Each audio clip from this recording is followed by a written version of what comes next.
దేవుడు నిన్ను ఆశీర్వదిస్తున్నాడు.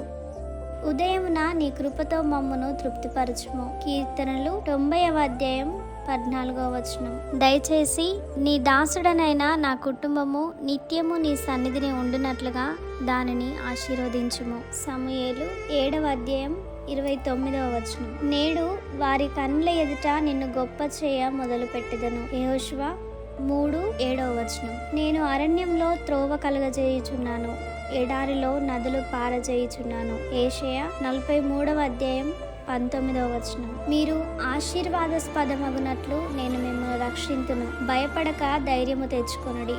జేకర్యా 8వ అధ్యాయం 13వ వచనం.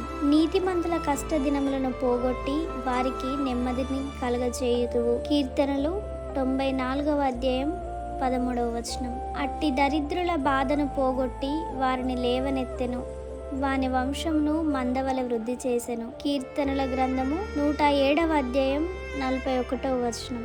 నేను నీకు తోడయుండి నిన్ను ఆశీర్వదించెదను. ఆదికాండము 26వ అధ్యాయం 3వ వచనం. నేను నిన్ను అత్యధికముగా అభివృద్ధి పొందించెదను. ఆదికాండము 17వ అధ్యాయం 2వ వచనం. నా నామమున మీరు నన్ను ఏమి అడిగినను నేను చేతును. యోహాను 14:14. అయినను నీ మాట చొప్పున వలలు వేతునని ఆయనతో చెప్పెను. లూకాసు వార్త 5వ అధ్యాయం 5వ వచనం. దేవుడైన యెహోవా నీ పితరులతో ప్రమాణము చేసిన నిబంధనను నెరవేర్చి నీకు కృప చూపును. ద్వితీయోపదేశ కాండము 7వ అధ్యాయం 12వ వచనం.